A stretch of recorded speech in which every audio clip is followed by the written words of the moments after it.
गौरी ने बूढ़े बाबा से पूछा, कहिए बाबा, मुझे किस तरह अपने प्राणों की आहुति देनी होगी? बूढ़े बाबा ने कहा, इस किताब में लिखा है कि जब किसी जीव की एक झटके से मृत्यु हो जाए, उसकी प्राणिक ऊर्जा इसके शरीर से निकलकर आसपास के वातावरण में फैल जाती है। लेकिन एक साधक उस प्राणिक ऊर्जा को एकत्रित कर उससे अपनी आध्यात्मिक शक्ति बढ़ा सकता है, अथवा किसी वस्तु में स्थापित कर उसे जागृत कर सकता है। इस समय प्राणों की आहुति के लिए तुम्हें ऐसा मार्ग को चुनना होगा जिससे एक ही झटके में तुम्हारी मृत्यु हो जाए और तुम्हारे शरीर से निकलने वाले प्राणी ऊर्जा से मैं इस मंडल को जागृत कर सकता हूं। गौरी ने इस पर कुछ देर विचार किया और कहा, आप तलवार मंगवाएंगे बाबा, और एक ही झटके में मेरा सर मेरे धड़ से अलग कर देना। यह सुनकर सभी लोगों का दिल बैठ गया। सभी की आंखों में आंसू आ गए। मिस्टर बजाज फूट फूट कर रोने लगे। मोतीबाई की आंखें भी भीग गई। सिद्धार्थ के हाथ पैर सुन्न हो गए। बूढ़े बाबा ने हिम्मत कर मोहन से कहा, मोहन बेटा, तुम्हारे घर पर सिद्धार्थ की चंद्रवीस तलवार रखी हुई है, उसे लेकर आओ। तब सिद्धार्थ ने अपना हाथ उठाकर मोहन को रुकने के लिए इशारा किया। उसने कहा, तुम रुको मोहन, मैं खुद ही लेकर आता हूं। यह कहकर सिद्धार्थ उठा और सरपंच काका की घर की तरफ चला गया। कुछ ही समय में वो अपनी तलवार लेकर लौटा। सिद्धार्थ गौरी के सामने देखा और कहा, आज तुम जो करने जा रही हो उसके लिए तुम किसी देवी से कम महान नहीं हो। मैं तुम्हारी इस बलिदान को नमन करता हूं। गर्व होता है मुझे कि मैंने तुमसे प्यार किया। तुम्हारे प्राणों की आहुति देने के फैसले में मैं तुम्हारे साथ हूं। आज तक तुम मेरी कमजोरी थी, लेकिन आज के बाद तुम मेरी ताकत बन जाओगी गौरी। तुम्हारे प्राणों का बलिदान मैं खुद अपने हाथों से लेना चाहता हूं, क्योंकि मैं तुम्हें खुद से दूर नहीं होने दूंगा। वहां पर मौजूद सारे लोग सिद्धार्थ की ये बात सुनकर हैरान रह गए। उन्हें समझ नहीं आया कि सिद्धार्थ आखिर कहना क्या चाहता था। लेकिन बूढ़े बाबा समझ गए। बूढ़े बाबा ने कहा, अब देरी करना ठीक नहीं। कपाला डाकनी आ जाए उससे पहले हमें कार्य पूरा करना होगा। गौरी और सिद्धार्थ दोनों तैयार हो गए। गौरी ने अपने पिता मिस्टर बजाज के सामने देखा और हाथ जोड़कर उन्हें प्रणाम किया। मोतीबाई की तरफ देखा और उन्हें भी प्रणाम किया, और फिर सभी गांव वालों को अपना अंतिम प्रणाम किया।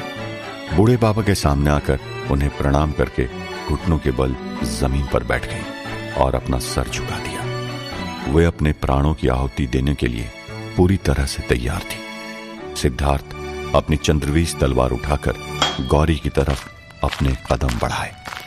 गांव के सभी लोग रोने लगे। मिस्टर बजाज ने अपना मुंह फेर दिया। मोतीबाई, सरपंच काका, मोहन, तीनों ने अपनी आंखें बंद कर ली। सिद्धार्थ के हाथ कपकपाने लगे। उसके आंखों में भी आंसू आ गए थे, लेकिन उसे पता था कि जो करना था सो करना था। गांव की औरतें अपने बच्चों को लेकर वहां से अपने घर चली गई। सिद्धार्थ गौरी के बगल में आकर खड़ा हो गया और उसने गौरी की झुकी हुई गर्दन की तरफ अपनी तलवार उठाई। बूढ़े बाबा ने उस किताब में देखकर अपने हाथों से एक विशिष्ट मुद्रा बनाई और मंत्रोच्चारण करने लगे। सिद्धार्थ ने बूढ़े बाबा से इशारा पाते ही अपनी तलवार को घुमाया और एक ही झटके में गौरी का सर उसके धड़ से अलग कर दिया। गौरी का सर कुछ कदम आगे गिर गया और गौरी का धड़ वहीं गिर पड़ा। बूढ़े बाबा ने तुरंत ही मंत्रोच्चारण करते हुए अपने हाथों की मुद्रा से जैसे गौरी के शरीर से निकली हुई प्राणिक ऊर्जा को ग्रहण कर लिया और उस पानी से भरे हुए गड्ढे की ओर उसे प्रवाहित कर दिया। गौरी का सर कटते ही सभी गांव वालों के मुंह से चीख निकल गई और सभी जोरों से रोने लगे। सिद्धार्थ के हाथों से उसकी तलवार छूट गई। वो भी घुटनों के बल जमीन पर गिर पड़ा और एकदम शांत होकर बैठ गया। मिस्टर बजाज बेहोश हो गए। मोतीबाई भी पल्लू से अपना मुंह ढककर रोने लगी। गांव में उदासी और मातम का माहौल छा गया। बूढ़े बाबा मंत्रोच्चारण के साथ उस किताब में लिखी गई विधि कर रहे थे। उस गड्ढे में पानी के नीचे आटे पर बने हुए दिव्य मंडल को जागृत करने के बाद बूढ़े बाबा ने सिद्धार्थ के कंधे पर हाथ रखा और कहा, अब समय आ गया है। बूढ़े बाबा के कहते ही सिद्धार्थ ने गौरी के धड़ को उठाया और उस पेड़ के चबूतरे के नीचे रखा। फिर गौरी के सर को उठाकर उसके धड़ के ऊपर रख दिया। गांव वाले कुछ समझ नहीं पा रहे थे, लेकिन बूढ़े बाबा को पता था कि सिद्धार्थ क्या कर रहा था। सिद्धार्थ अपनी जेब से एक दिव्य मणि निकाला और उस मणि को गौरी के छाती के ऊपर रख दिया। कुछ ही देर में वो मणि चमकने लगी और उसमें से दिव्य तरंगे बाहर निकलने लगी। थोड़ी ही देर में पूरे गांव में मणि की चमक फैलने लगी और उस मणि के प्रभाव से गौरी का कटा हुआ सर उसके धड़ से जुड़ गया और उसके शरीर में चेतना आने लगी। कुछ ही पल में गौरी के प्राण उसमें लौट आए और गौरी ने अपनी आंखें खोली और आंखें खोलते ही सबसे पहले कहा, सिद्धार्थ। सिद्धार्थ गौरी के गले लग गया। सभी गौरी को फिर से जिंदा देखकर गांववासी खुशी से उछल पड़े। मिस्टर बजाज, जिनको गांव वाले ने पानी छिड़क कर होश में लाया था, वो भी गौरी को देखकर बहुत खुश हुए और उनकी तरफ दौड़कर अपनी बेटी को गले से लगा लिया। मोतीबाई भी खुश हो गई। कुछ गांव वालों को और सरपंच काका को उस मणि के बारे में पता था, लेकिन समय रहते वो भूल गए थे। मोतीबाई और कुछ गांव वालों को इस मणि के बारे में नहीं पता था। मोतीबाई ने अचंभित होकर कहा, ये कैसा चमत्कार से? जे मणि कहां से मिला से? जे तो साक्षात संजीवनी मणि से। तब बूढ़े बाबा ने मोतीबाई को नर भेड़िया वाली घटना बताई, जहां पर नर भेड़िए के साथ युद्ध में सिद्धार्थ की जान चली गई थी और भेड़िए के अंतिम संस्कार के समय उसके शरीर से एक दिव्य मणि प्रकट हुआ था, जिसने सिद्धार्थ को पुनर्जीवित किया था। और नर भेड़िए के जलते हुए शरीर से एक दिव्य रोशनी निकली थी, जिसने कहा था कि मैं इसी गांव का रहने वाला एक साधु था। आज से कई हजार साल पहले मैंने भारी तपस्या करके ये मणि प्राप्त की थी, जिससे मरकर 3 बार जीवित हुआ जा सकता है। जब शैतान को इसकी भनक लगी, तब उसने मुझसे यह मणि मांगी, लेकिन मैंने जब ये मणि को देने से मना कर दिया, तो उसने मुझे श्राप देकर नर भेड़िया बना दिया था, जो जीवन भर उसकी गुलामी करता रहेगा। आज सिद्धार्थ ने मुझे इस श्राप से मुक्त किया, इसीलिए मैं अपनी इच्छा से यह मणि इसे सौंपता हूं और इस मणि का उपयोग 1 बार हो चुका है और अब सिर्फ 2 बार हो सकता है। बूढ़े बाबा ने यह घटना बताकर मोतीबाई से कहा, अब इस मणि का प्रयोग 2 बार हो चुका है और अब इसका प्रयोग 1 ही बार और हो सकता था। यह सुनकर मोतीबाई को बहुत अचरज हुआ। सिद्धार्थ गौरी से माफी मांगते हुए कहा, मुझे माफ कर दो गौरी, मैंने तुम्हारी हत्या की। यह सुनकर गौरी हंस पड़ी और हंसते हंसते सिद्धार्थ को कहा, मुझे लगा कि तुम मणि के बारे में भूल ही गए थे, लेकिन इस गांव को बचाने के लिए अगर यह मणि ना भी होता ना, तो भी मेरी जान हाजिर थी। सिद्धार्थ ने कहा, हाँ, कुछ वक्त के लिए तो मैं उस मणि के बारे में भूल ही गया था। अच्छा हुआ तुमने याद दिला दिया, लेकिन फिर भी तुम मेरी नजरों में बहुत ऊपर उठ चुकी हो। तुम्हें मेरा प्रणाम है। इतने में बूढ़े बाबा ने कहा, चलो, ये कोई खुशी मनाने का समय नहीं है। कपाला डाकनी किसी भी वक्त यहां आ सकती है। उसके आने से पहले हम सबको अपने अपने घरों में चले जाना चाहिए। ये कहते बूढ़े बाबा के कहे अनुसार उस गड्ढे के चारों तरफ लोबान की धूप जला दी गई। सारे लोग अपने अपने घरों में चले गए। सिद्धार्थ, गौरी, बूढ़े बाबा, मोतीबाई और सरपंच काका के साथ उन्हीं के घर चले गए और सभी ने अपने घरों के दरवाजे बंद कर लिए और अंदर से कुंडी लगा दी। अब इंतजार हो रहा था कपाला डाकनी का। इस तरफ कपाला डाकनी को होश आ गया। वो दर्द से कहराते हुए उठी, लेकिन उसके मुंह पर और हाथ पर कसकर पट्टी बांधी गई थी। उसे कुछ देर समझने में लगी कि वो कहां थी और किस हालत में थी। छाती में खंजर के घाव और कटे हुए पंख के कारण उसे बहुत दर्द हो रहा था। कुछ देर में कपाला डाकनी पूरी तरह होश में आई। होश में आते ही उसे एहसास हुआ कि गौरी ने उसकी ये हालत की थी। गौरी ने उसके पंख काट दिए थे और उसके हाथ और मुंह पर पट्टी बांधी थी। कपाला डाकनी ने तुरंत ही पेड़ की टहनी में अपना बंधा हुआ हाथ अटकाया और खींचकर पट्टी को खोल दिया और अपना हाथ छुड़वा दिया। हाथ खुलते ही उसने सबसे पहले अपने मुंह के ऊपर से पट्टी हटाई और जोरों से गुस्से में चीखी और उसने कहा, मुझसे चालाकी करके मेरी ये हालत आज तक करने की हिम्मत किसी की नहीं हुई, लेकिन उस चालाक गौरी की गुस्ताखी की सजा पूरे वीरानगढ़ को भुगतना पड़ेगा। ये कहकर कपाला डाकनी ने अपना मुंह खोला और उसके मुंह में से सैकड़ों भूत, प्रेत और पिशाच बाहर निकले। कपाला डाकनी ने उन्हें अपने लिए रथ बनाने का आदेश दिया। भूत, प्रेत और पिशाच उन सब ने मिलकर कपाला डाकनी के लिए एक रथ का निर्माण किया, जिस पर कुछ पिशाच घोड़े बनकर रथ में बंध गए। कपाला डाकनी उस रथ पर सवार हुई और वो रथ वीरानगढ़ की ओर आने के लिए रवाना हुआ। वीरानगढ़ में सभी गांव वाले अपना दिल थामकर कपाला डाकनी का इंतजार कर रहे थे। बूढ़े बाबा को छोड़कर किसी को नहीं पता था कि आगे क्या करना था। बूढ़े बाबा ने उस किताब को अपने सीने से लगाकर सिद्धार्थ, गौरी, मोहन और सरपंच काका से कहा, एक बार कपाला डाकनी का आगमन हो गया, फिर हमें जो करना है बड़ी सावधानी से करना है। मैं जैसा जैसा कहूं ठीक वैसा ही आप सबको करना होगा। अब समय बहुत ही नाजुक है, अगर हमसे थोड़ी सी भी चूक हो गई तो सारा का सारा गांव कपाला डाकनी के कोप का भोजन बन जाएगा। सबने बूढ़े बाबा की बातों में हामी भरी। कपाला डाकनी रथ पर सवार होकर तेजी से गांव की तरफ चली आई। कुछ ही देरी में उसने गांव की सीमा के अंदर प्रवेश किया। कपाला डाकनी के गांव में प्रवेश करते ही उसने जोरों की चित्कार लगाई। उसकी भयानक चित्कार से डर के मारे गांव वालों के रोंगटे खड़े हो गए। आखिर जिस पल का बेसब्री और डर से इंतजार था वो समय आ ही गया। कुछ ही समय में कपाला डाकनी का बूढ़े बाबा से आमना सामना होने वाला था।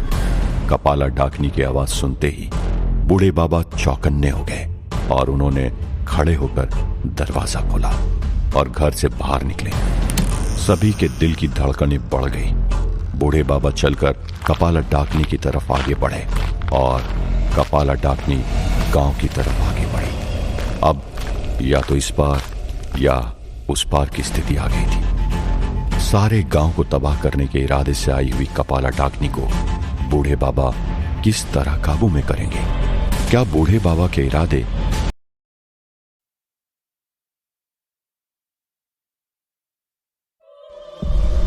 कपाला डाकनी भूत, प्रेत और पिशाच से बने रथ पर सवार होकर वीरानगढ़ की बस्ती की तरफ तेजी से आ रही थी। उस तरफ बूढ़े बाबा उस गड्ढे की ओर जाकर एक पेड़ के पीछे छुप गए। कुछ ही देर में कपाला डाकनी वहां पहुंच गई। बस्ती के पास पहुंचते ही कपाला डाकनी अपने रथ से नीचे उतरी। उसके नीचे उतरते ही रथ अदृश्य हो गया और सारे भूत, प्रेत और पिशाच वहां पर उसके इर्द गिर्द मारे जाने लगे।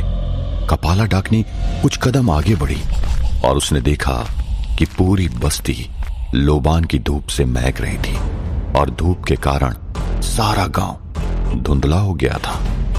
बूढ़े बाबा ने पेड़ के पीछे से उस किताब में लिखा हुआ एक मंत्र पढ़ना शुरू किया, जिसके प्रभाव से कपाला डाकनी मदहोश होने लगी थी। उसे समझ नहीं आ रहा था कि उसे क्या हो रहा था। अचानक उसे भ्रम होने लगा। उसे ऐसा प्रतीत होने लगा कि राजकुमार सूर्यभान तालाब के बीचों बीच उसे पुकार रहा हो। कपाला डाकनी ने यहां वहां देखा कि आवाज कहां से आ रही थी। तब उसे वो पानी से भरा हुआ गड्ढा दिखा।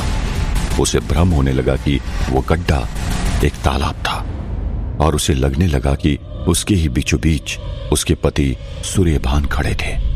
उसे युवा सूर्यभान दिखाई देने लगे थे जो उस तालाब में नहा रहे थे।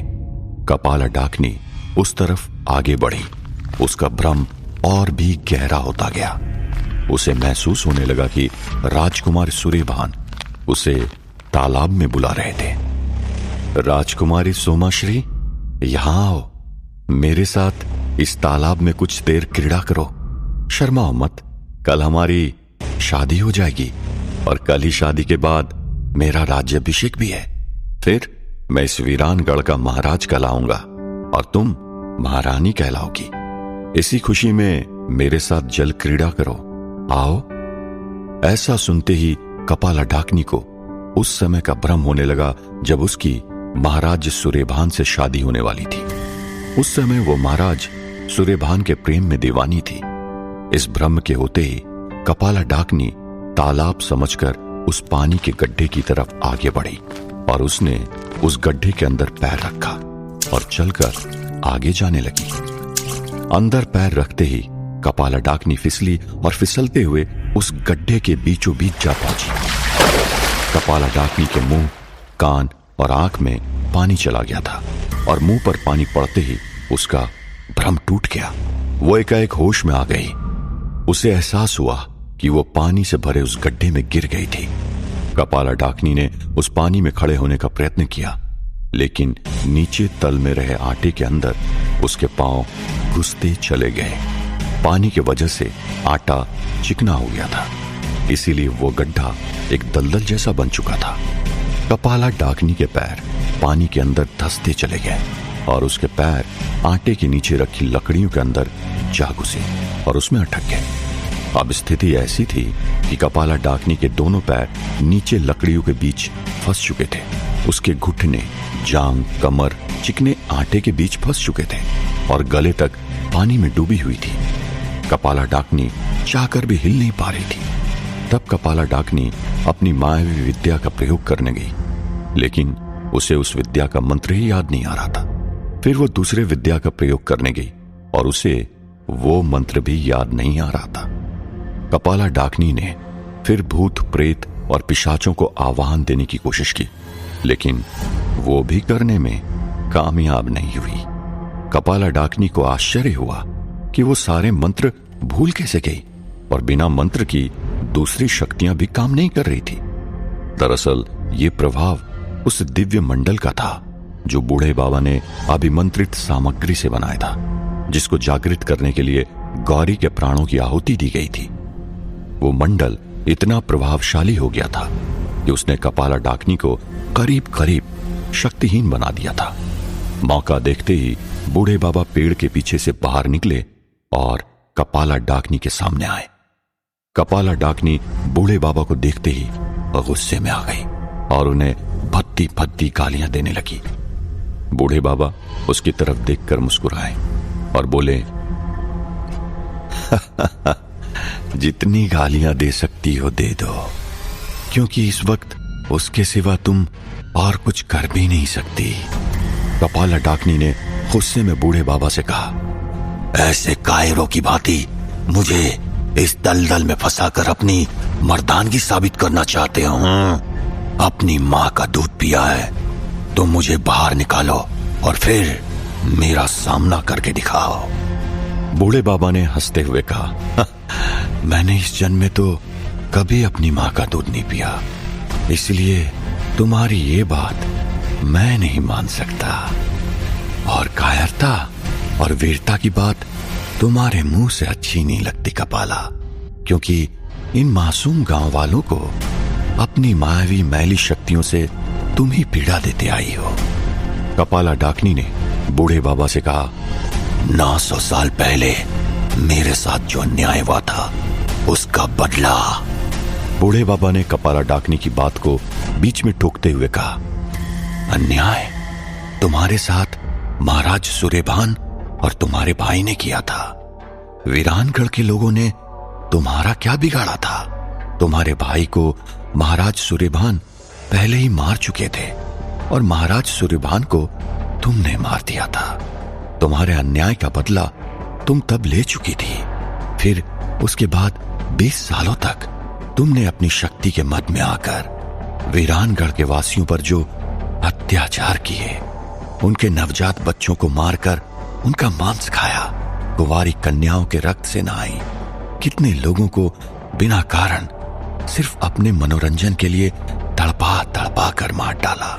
और अभी भी तुमने 2 मासूम लोगों की हत्या करके उन्हें अपना आहार बनाया। ये किस अन्याय का बदला ले रही हो तुम? अपनी विकृत लालसाओं का दोष किसी और के माथे मत मढ़ो। कपाला डाकनी के पास इसका कोई जवाब नहीं था। बूढ़े बाबा ने कहा, अब तुम्हारा और तुम्हारे आतंक का अंत निकट आ चुका है, तैयार हो जाओ। ये कहकर बूढ़े बाबा ने उस गड्ढे के इर्द गिर्द घूमते हुए उस किताब में देखकर मंत्रोच्चारण करना शुरू कर दिया। मंत्र के प्रभाव से कपाला डाकनी अस्वस्थ होने लगी। वो चिल्लाने लगी, चिल्लाते चिल्लाते भद्दी गालियां देने लगी, अपने आप को मुक्त करवाने की पूरी कोशिश करने लगी। लेकिन वो उस चिकने आटे और लकड़ियों के बीच से बाहर निकलने में कामयाब न हो पाई। कुछ ही देर में सिद्धार्थ और गौरी भी बाहर आए। गौरी को देखते ही कपाला डाकनी क्रोध से लाल हो गई। उसने फिर से इतनी दूर से चित्कार लगाई कि सिद्धार्थ, गौरी और बूढ़े बाबा के कान के पर्दे फटते फटते रह गए। गांव के लोग अपने घरों में बैठकर भी उस चीज की आवाज को सहन नहीं कर पा रहे थे। कपाला डाकनी की चीख खत्म ही नहीं हो रही थी। आम लोगों से सहन करना मुश्किल हो रहा था। इसीलिए बूढ़े बाबा ने अपने जेब से कुछ काले तिल निकाले और कपाला डाकनी पर फेंके। काली तिल कपाला डाकनी पर पड़ते ही उसकी चीखें बंद हो गई। फिर कपाला डाकनी ने कहा, मुझे इस तरह यहां पर फंसाकर अगर तुम लोगों को लग रहा है कि तुम मुझ पर जीत हासिल कर लोगे तो ये तुम्हारी भूल है। ये कहते ही कपाला डाकनी ने अपनी आंखें बंद कर ली और धीरे से कुछ बड़बड़ाने लगी। सिद्धार्थ ने बूढ़े बाबा से पूछा, ये अब क्या कर रही है बाबा? बूढ़े बाबा ने कहा, ये कुछ भी कर ले, जब तक ये इस गड्ढे में है तब तक ये कोई भी मायावी विद्या का प्रयोग नहीं कर पाएगी। बूढ़े बाबा ने इतना कहा ही था कि अचानक आसमान में बादल गरजने लगे, हवाएं चलने लगी। एकाएक गांव का मौसम बदलने लगा, भूकंप भी आने लगा। सिद्धार्थ, गौरी और बूढ़े बाबा थोड़े से घबराए क्योंकि समझ नहीं आया कि वहां हो क्या रहा था। अचानक वहां काले रंग की रोशनी छाने लगी और देखते ही देखते वहां पर एक महाभयंकर दिखने वाली औरत प्रकट हुई।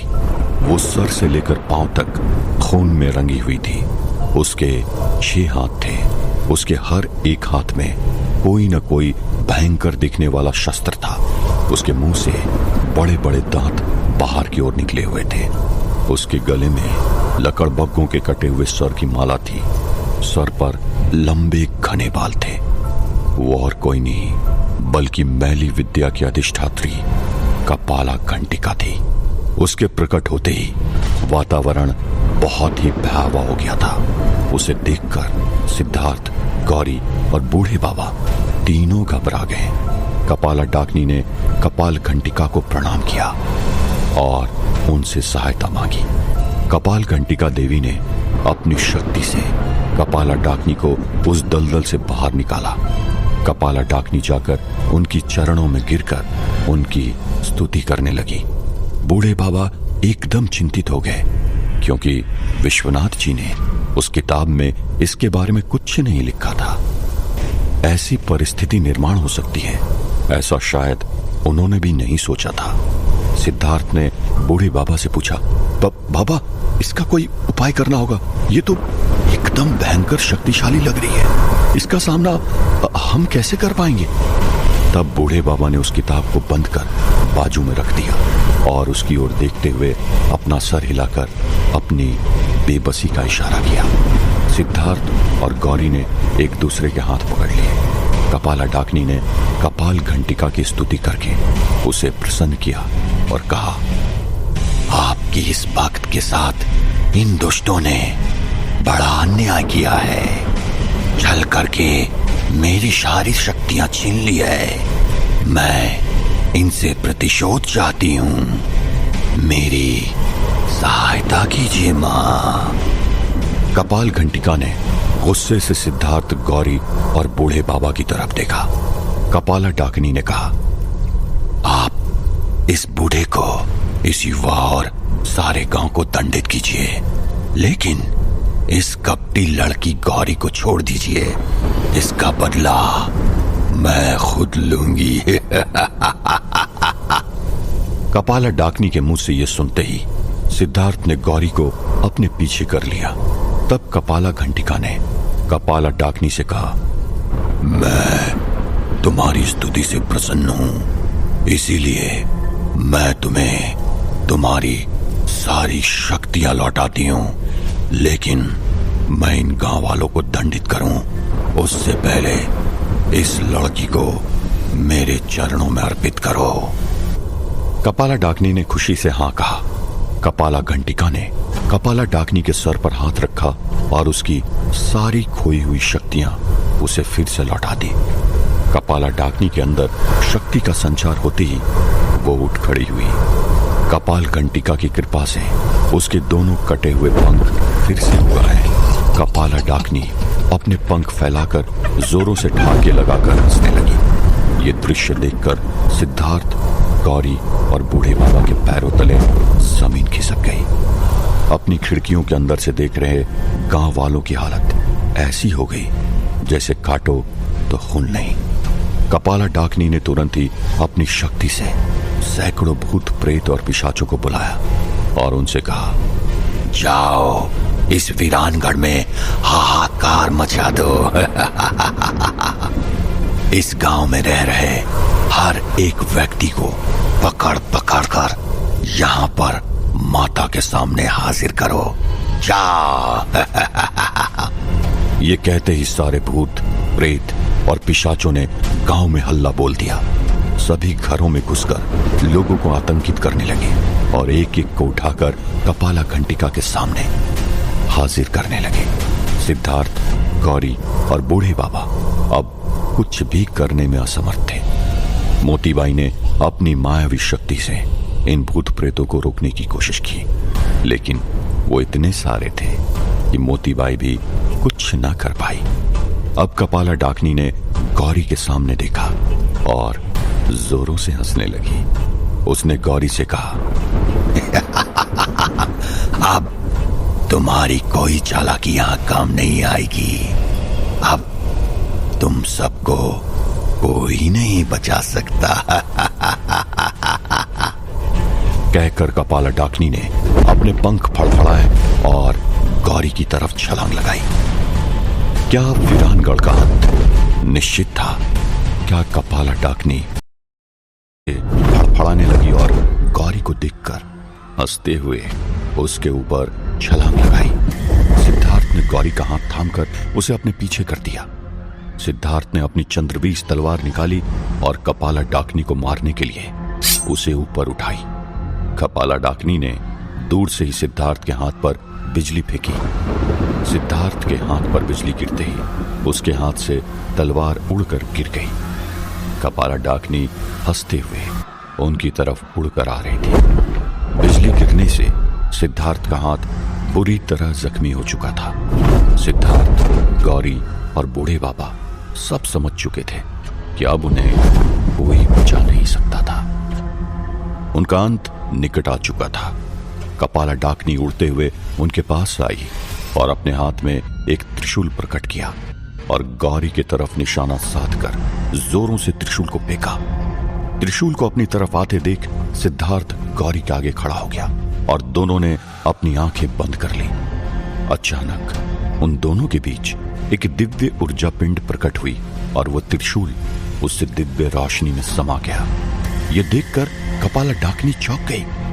बूढ़े बाबा भी उससे दिव्य रोशनी को देखकर चौंक गए। सिद्धार्थ और गौरी ने धीरे से अपनी आंखें खोली और अपने सामने एक दिव्य ऊर्जा पिंड को देखकर आश्चर्यचकित हो गए। लोग कुछ समझ पाते उससे पहले उस दिव्य ऊर्जा पिंड ने एक आकृति ली और देखते ही देखते विश्वनाथ जी प्रकट हुए।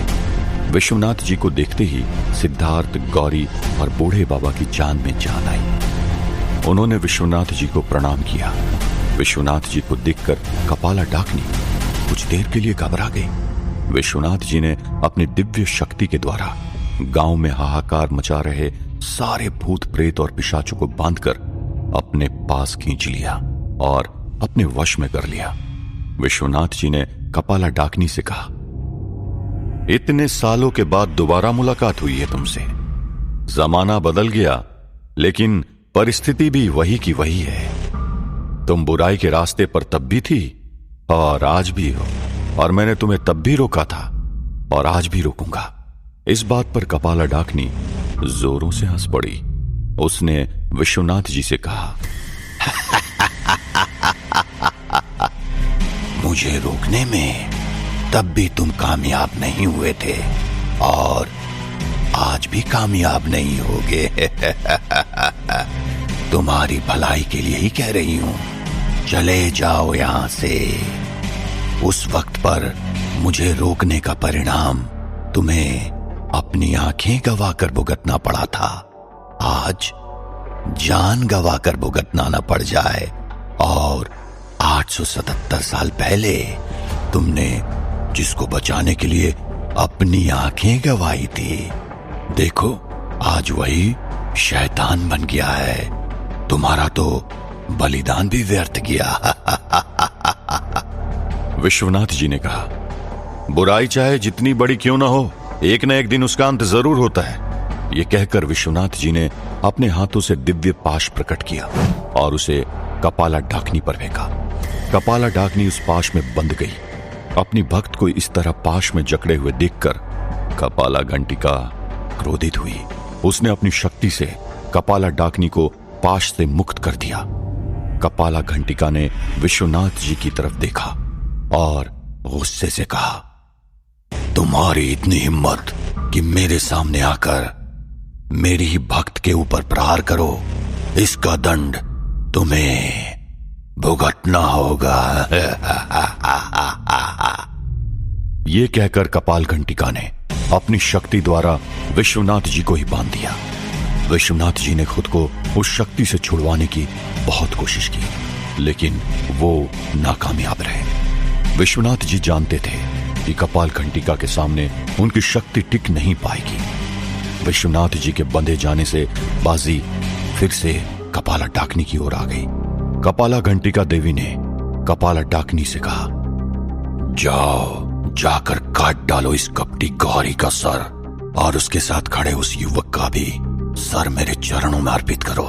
तब तक इन गांव वालों को मैं देख लेती हूं। ये कहकर कपाला घंटिका ने अपना विकराल रूप धारण किया। ये देखकर सारे लोग भय से कांपने लगे। कपाला डाकनी ने कपाला घंटिका को प्रणाम किया और गौरी और सिद्धार्थ की ओर छलांग लगाई।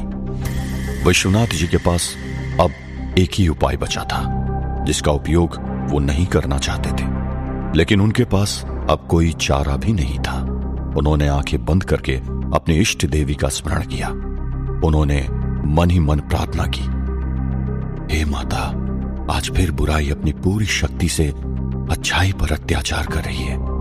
हमसे जो हो सका, जितना हो सका हमने किया, लेकिन अब हमारे आप को बुलाने के अतिरिक्त और कोई मार्ग नहीं बचा। हमारी रक्षा करो, हमारी रक्षा करो। इतना कहते ही आसमान में से एक दिव्य रोशनी जमीन पर प्रकट होने लगी। उस दिव्य रोशनी के आते ही कपाल घंटिका भयभीत हो गई। उसका विकराल रूप समाप्त हो गया। उस दिव्य रोशनी के प्रकट होते ही आकाशवाणी हुई, कपाल घंटिका, तुम माता होकर इतना नीच कृत्य करोगी, इसकी आशा न थी। तुम्हें इसीलिए शक्तियों की अधिष्ठात्री बनाया था कि तुम विद्याओं का निरीक्षण कर सको, किंतु तुमने इन विद्याओं और इन शक्तियों का उपयोग अपनी विकृत लालसाओं को करने के लिए किया। आज तुमने निर्दोष लोगों को बिना कारण मारने का महापाप करने जा रही हो। यह अपराध अक्षम्य है, पर मैं तुम्हें इसका दंड देती हूं। मैं तुमसे तुम्हारी सारी शक्तियां और मैली विद्या के अधिष्ठात्री की पदवी भी तुमसे छीन लेती हूं। यह सुनते ही कपाला घंटिका चिल्ला उठी, नहीं, मुझे क्षमा कर दीजिए, मुझे क्षमा कर दीजिए, मैं ऐसा फिर से कभी नहीं करूंगी। आकाशवाणी में से आवाज आई, अब बहुत देर हो चुकी है। ये कहते ही उस दिव्य रोशनी में से एक चमकती हुई सुनहरी तरंग निकली और सीधे जाकर कपाल घंटिका को जाकर लगी और उसके शरीर में बिजली जैसी दौड़ गई। उसके 4 हाथ गायब हो गए। उसका शरीर सिकुड़कर इंसान जितना बच गया और उसके शरीर में से सारी शक्तियां निकलकर उससे दिव्य रोशनी में समाहित हो गई और वो दिव्य रोशनी अदृश्य हो गई। विश्वनाथ जी भी उस शक्ति के बंधन से मुक्त हो गए। उन्होंने हाथ जोड़कर अपने इष्ट देवी को प्रणाम किया। सिद्धार्थ, गौरी और बूढ़े बाबा के साथ साथ आकाश की तरफ देखकर प्रणाम किया। कपाला डाकनी को अपनी सारी शक्तियां कपाल घंटिका से प्राप्त हुई थी। अब कपाल घंटिका के शक्तिहीन होने पर उसकी भी सारी शक्तियां नष्ट हो चुकी थी। उसके पंख अब सिर्फ शरीर से निकले हुए चमड़ी के टुकड़े के समान व्यर्थ हो चुके थे, उठने के काबिल नहीं रही। उसके सारे मंत्र प्रभावहीन हो गए। ये देखकर विश्वनाथ जी ने कहा, तुम्हारी सारी शक्तियां नष्ट हो चुकी है, इसलिए अब तुम डाकनी नहीं रही, तुम सिर्फ एक शक्तिहीन स्त्री हो। नसीब वाली हो तुम कि तुम्हारी बाकी शक्तियों के साथ आयुष्य शक्ति नहीं छीन ली गई। इसीलिए अभी तुम्हारे पास वक्त है, बुराई का मार्ग छोड़कर अच्छाई का मार्ग अपना लो, अपनी बची हुई जिंदगी का सदुपयोग कर लो। ये कहकर विश्वनाथ जी वहां से अदृश्य हो गए। कपाला डाकनी हताश होकर घुटनों के बल जमीन पर गिर गई। उसकी आंखों से आंसू बहने लगे। उसने बगल में बेहोश पड़ी कपाल घंटिका को देखा, फिर खुद की तरफ देखा। उसने अपने आप से कहा, शक्तिहीन हो गई तो क्या हुआ, स्वाभिमानहीन नहीं हुई हूं। मर जाऊंगी लेकिन हार नहीं मानूंगी। ये कहते ही कपाला डाकनी उठी और गौरी के सामने देखकर कहा, मैं पूरी तरह शक्तिहीन हो चुकी हूं। अब तो मैं चाहकर भी दगा नहीं दे सकती। अब मैं तुम्हें चुनौती देती हूं, मेरे साथ मल्लयुद्ध करो, देखते हैं कौन जीतेगा। अगर मैं जीत गई तो तुम मेरी सदा के लिए दास बन जाओगी और अगर तुम जीती तो मैं तुम्हारी दास बन जाऊंगी। सिद्धार्थ ने गौरी के सामने देखकर उसे मना किया, लेकिन गौरी ने कहा, रस्सी जल गई लेकिन उसका बल नहीं गया। ये मुझे ललकार रही है और मैं इसकी चुनौती को अस्वीकार नहीं कर सकती। ये कहकर गौरी ने कपाला डाकनी से कहा, मैं तुम्हारी चुनौती स्वीकार करती हूं। इस मल्लयुद्ध में ना तुम छल करोगी ना मैं छल करूंगी।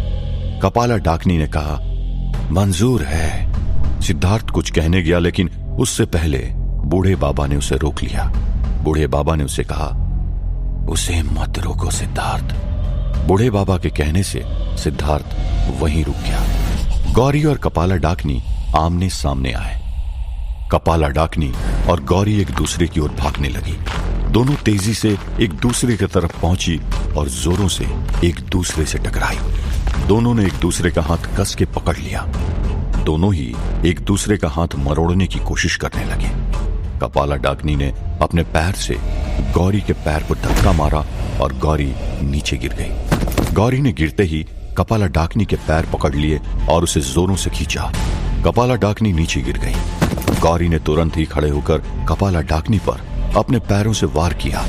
कपाला डाकनी दर्द से कहरा उठी। गौरी फिर से अपने पैरों से कपाला डाकनी को मारने गई, लेकिन कपाला डाकनी ने उसके पैर पकड़ लिए और जोरों से गौरी के पैर को मरोड़ दिया। गौरी दर्द से चिल्लाते हुए नीचे गिर गई। सिद्धार्थ ये देखकर उठा। बूढ़े बाबा ने सिद्धार्थ का हाथ पकड़ लिया और उसे रोका। बूढ़े बाबा ने सिद्धार्थ से कहा, उनके बीच चल रहे द्वंद्व में इस समय बीच में पड़ना ठीक नहीं होगा। इससे गौरी का ही अपमान होगा और जरूरत पड़ने पर हम जरूर हस्तक्षेप करेंगे। गौरी और कपाला डाकनी के बीच बराबरी का द्वंद्व हो रहा था। दोनों की शारीरिक ताकत एक समान दिखाई दे रही थी। द्वंद्व खत्म होने का नाम नहीं ले रहा था। दोनों ही एक दूसरे को मार पछाड़ रहे थे। गौरी और कपाला डाकनी दोनों काफी जख्मी हो चुकी थी। सिद्धार्थ ने बूढ़े बाबा से पूछा, बाबा ये कब तक चलता रहेगा? इसका तो कोई अंत ही नहीं दिखाई दे रहा। गौरी पर किया गया हर बार मेरे दिल पर जख्म दे रहा है। मैं अब बर्दाश्त नहीं कर सकता हूं। मिस्टर बजाज ने भी बूढ़े बाबा से कहा, मेरी बेटी को कुछ हो न जाए बाबा, कब तक हम इस तरह चुपचाप बैठे रहेंगे? बूढ़े बाबा ने कहा, बस कुछ देर और। सिद्धार्थ और मिस्टर बजाज ही नहीं, अब कपाला डाकनी भी बेचैन हो रही थी। उसे मन में डर सताने लगा था कि अगर वो हार गई तो, और अपनी हार कपाला किस तरह से बर्दाश्त कर सकती थी। जिस तरह कुत्ते की पूंछ हमेशा टेढ़ी रहती है, उसी तरह छल कपट से अपना पूरा जीवन बसर करने वाली कपाला डाकनी आखिर कब तक मौन रह सकती थी। उसने इस युद्ध में छल करने का फैसला कर लिया, लेकिन अब छल करने के लिए उसके पास मायावी शक्ति बची नहीं थी। इसलिए गौरी के साथ बात करते करते वो दूसरा उपाय सोचने लगी। कपाला डाकनी के मन में एक उपाय सूझा और उसने तुरंत ही नीचे झुककर मिट्टी उठाई और गौरी की आंखों में मिट्टी डाल दी। आंखों में मिट्टी जाते ही गौरी दर्द से चिल्ला उठी और अपनी आंखों से मिट्टी साफ करने लगी। ये देखकर सिद्धार्थ से रहा नहीं गया। वो तुरंत ही उठा और अपनी तलवार लेकर चिल्लाते हुए कपाला डाकनी की तरफ भागा। कपाला डाकनी गौरी की मजबूरी का फायदा उठाते हुए गौरी को धक्का दिया और गौरी नीचे जमीन पर गिर गई। फिर कपाला डाकनी ने अपने लटक रहे 2 पंख खींचकर फाड़ दिए और उन पंख में से एक पतली सी लेकिन मजबूत हड्डी खींचकर बाहर निकली और उसे अपने दोनों हाथों में पकड़कर गौरी के पेट में भोंकने के इरादे से उसके पास आगे कदम बढ़ाया और गौरी के ऊपर चढ़ के बैठ गई। और जैसे ही वो गौरी को मारने गई, गौरी ने उसे अपने पैरों से लात मारकर नीचे गिराया और तेजी से उसी के हाथ से वो हड्डी खींचकर उसके गले में घोंप दिया। कपाला डाकनी के गले में उसी की हड्डी किसी छुरी की तरह आर पार हो गई। कपाला डाकनी दर्द से कहरा उठी और तड़पने लगी। उसके मुंह से खून निकलने लगा। तब तक सिद्धार्थ भी वहां पर आ पहुंचा। कपाला डाकनी को यूं तड़पते हुए देखकर बूढ़े बाबा भी वहां पर आ गए। कपाला डाकनी उठने का प्रयत्न किया, लेकिन अब उसमें उतनी भी शक्ति नहीं बची थी। उसका अंत निकट आ चुका था। कपाला डाकनी को भी इसका एहसास हो गया। उसकी आंखों के सामने से उसकी सारी जिंदगी गुजरने लगी। उसके जन्म से लेकर उसके युवा अवस्था में राजकुमार सूर्यभान से विवाह हुआ। महाराज सूर्यभान के साथ बिताए वो हसीन पल, महारानी सोमाश्री के रूप में महल में बिताए वो ऐश्वर्य के दिन, उसका बहिष्कार किया जाना, उसका अपने भाई से भी तिरस्कृत होना, दासी रेवा का उसे उस बाबा जी के पास लेकर जाना और उस समय से उसकी पूरी जिंदगी बदल जानी, ये सब याद करते हुए उसकी आंखों में पानी आ गया। वो अपने ही भाग्य पर रोई जा रही थी। राजकुमारी और महारानी सोमाश्री से लेकर कपाला डाकनी तक का 930 साल का सफर अब खत्म होने जा रहा था। उसने गौरी की तरफ देखा। गौरी ने गांव वालों से पानी मंगवाया और कपाला डाकनी को उसके अंतिम समय में थोड़ा पानी पिलाया। कपाला डाकनी को गौरी की ये इंसानियत देखकर खुद पर शर्म आने लगी, खुद पर घिन आने लगी और इसी मानसिक भावों में उसने अपने प्राण त्याग दिए। कपाला डाकनी का अंत हो गया। उसका अंत होते ही गांव का वातावरण एकदम शुद्ध हो गया। पंछी फिर से आकाश में उड़ने लगे। सूर्य की किरणें गांव को अपने पूरे प्रभाव से प्रकाशित करने लगी थी। वातावरण में जो डर का माहौल था वो एकदम से चला गया। लोगों ने चैन की सांस ली। तब गौरी ने बूढ़े बाबा से कहा, ये जैसी भी थी एक समय वीरानगढ़ की महारानी रह चुकी थी, इसलिए पूरी विधि विधान से इसका अंतिम संस्कार करवाना चाहिए, यदि आपको ठीक लगे तो। बूढ़े बाबा ने गौरी को कहा, तुम ठीक कह रही हो बेटी, ये पूरी शक्तिहीन होकर मरी थी, इसलिए ये अगले जन्म में शक्तिशाली पिशाचनी तो नहीं बनेगी, लेकिन इसके भयंकर पाप कर्मों के कारण ये नर्क में जरूर होगी। इसलिए उसकी आत्मा की शुद्धि के लिए इसका अंतिम संस्कार करना जरूरी है। ये कहकर बूढ़े बाबा ने गांव वालों से इसके अंतिम संस्कार की तैयारी करने को कहा। गांव वालों ने 2 चिताएं बनवाई। पहली चिता पर कपाला डाकनी का शिकार हुए बनवारी और उस औरत के प्रतीक के रूप में उनके वस्त्र रखे और प्रतीकात्मक रूप से उन दोनों का अंतिम संस्कार किया गया। दूसरी चिता पर कपाला डाकनी का शरीर रखा गया और गौरी ने उस चिता को आग लगा दी। कपाल घटिका अब देवी नहीं रही थी। उसके पास कुछ भी शक्तियां नहीं बची थी। वो होश में आई और लोग उसे देखे उससे पहले वहां से जंगल की ओर वो चलने लगी और जंगल में प्रवेश करके जंगल की गहराइयों में चली गई। यहां गांव के सारे लोग एक जगह पर जमा होकर बैठे थे। कपाला डाकनी का अंत हो चुका था। गांव वालों की विजय हुई थी, लेकिन कोई खुशियां नहीं मना रहा था। उन्हें डर बैठ गया था कि उनकी खुशियां मनाने से गांव पर संकट आ जाता था, और अब लोग रोज एक नए संकटों से ऊब चुके थे। लेकिन जब तक हवेली के सारे दरवाजे खुल न जाते और शैतानों का अंत न हो जाता, गांव पर संकट खत्म नहीं होने वाली थी। ये बात गांव वाले भी जानते थे और सिद्धार्थ भी। वैद्य जी ने गौरी की मरहम पट्टी की। गांव की औरतें सब मिलकर खाना बना रही थी। खाना बनने के बाद गांव के सभी लोगों ने एक साथ भोजन किया। तब सरपंच काका ने कहा, आज गांव अगर सुरक्षित है तो इसका श्रेय बूढ़े बाबा और सिद्धार्थ को तो जाता ही है, लेकिन हमें विश्वनाथ जी को भी नहीं भूलना चाहिए, जिनके द्वारा लिखी गई किताब के कारण कपाला डाकनी को वश में लाया जा सका। और भयंकर संकट के समय जब और कोई सहारा न था, तब विश्वनाथ जी ने आकर इस गांव की रक्षा की। इस गांव के लिए साक्षात देवता है वो। लेकिन आज एक व्यक्ति का गांव ऋणी हो गया है, वो है गौरी। गौरी ने अपने प्राणों का बलिदान देकर इस गांव पर बहुत बड़ा उपकार किया है, जो गांव कभी नहीं भूल सकता। और गौरी ने ही कपाला डाकनी का अंत भी किया है। इसीलिए गांव तुम्हारा सदा के लिए ऋणी हो गया गौरी बेटा। गौरी ने कहा, काका ऐसी बात करके मुझे शर्मिंदा मत कीजिए। मेरी जगह कोई और होता तो शायद वही करता। उससे दिव्य मणि के कारण मैं फिर से जीवित तो हो गई ना। लेकिन अगर भविष्य में फिर से मुझे अपने प्राणों का बलिदान देकर इस गांव को बचाना पड़े तो मैं खुशी खुशी अपने जान देने को तैयार हूं। सारे गांव में गौरी की जय जयकार होने लगी। जब गांव में ये सब हो रहा था, तब कजरी और सुजान सर पर चादर ओढ़े दूर एक पेड़ के पीछे से चोरी छुपे गांव वालों को देख रहे थे। तब कजरी ने सुजान से कहा, बस अभी हम और देर नहीं कर सकते हैं। अब सिर्फ एक दिन रुकेंगे, उसके बाद हम गांव वालों के साथ जो होगा उसकी जिम्मेदारी हमारी नहीं होगी। उसके जिम्मेदार हम नहीं होंगे। दोनों ने एक दूसरे की तरफ देखा और फिर जंगल की तरफ लौट गए। आखिर क्या राज था जो कजरी के साथ जुड़ा हुआ था?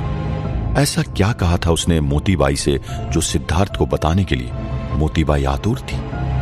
क्या लेना देना था बूढ़े बाबा का इस बात से?